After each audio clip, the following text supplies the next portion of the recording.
Apana ere ane namba muponere zisore gondo. Apana ere ane namba muponere zisore gondo. Pane masele bagabuda offside nezuro. Pane masele bagabuda offside nezuro. Eti no inau peshona kwete chindau. Zichiverengwa naye wenye skimba no fumura no itama. Timu yangu ndepi mukuda sei tadzoka zvakare zvekupisa na skimbo aiwa zvekupisa ka timu yangu chokupai basa chapinda pana zvekupisa vanhasi mungobaya chibhata subscribe so that amusare pane chiverenge chichika zvekupisa maizi ya timu yangu saka nauri pana pande kuti vanhu vopanga chindibvunza kuti kopa nawo ya Bricho mufeso kurona Jamasta zvakazofamba sei pakaenda kuchinho ichi chakaitika aiwa mukomana vesho akashika kuchinho yabva anosangana chine mukomana ubva anosangana vhombo Rose Maraunza ndo mapicture muri kuona apa ngwa chiri kuchinho saka nauri pana pande kuti zvoni mukomana wakazonomutora over wayana ishi kuharare kuno bali mukomana mutora mukomana akwanisa kuverengerwa $300 anditi wabambo unopinzwa musmart wabambo pfekedzwa smart chichichi ameno kuti boyere baja waboze kuti saka mukomana Jamasta akanosvika chi ane team yekuNash Page Nash TV na makuru wanacho Nash TV vasvika ndo vaita zvichitiko of thanks mukomana kwasamira chi nemunun'una because apangari panga pakaipa anditi saka pare zvino kuchora kuno mukomana ari muHarare ane team ana Jamasta kurwa marounds saka pazora nhasi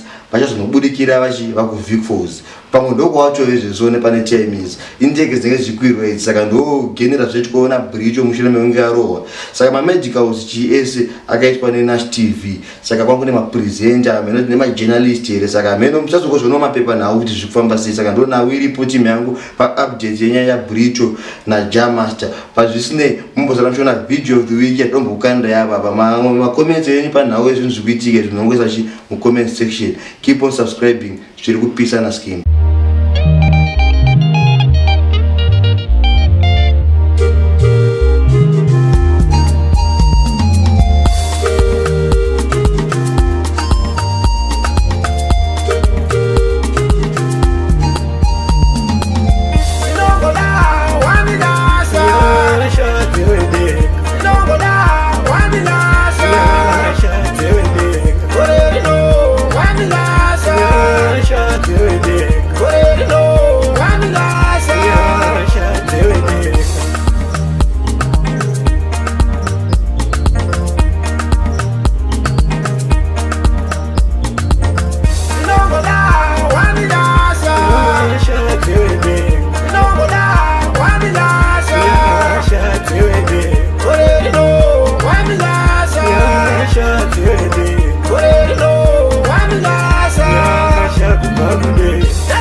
Apana ere ane namba muponere zisore gondo.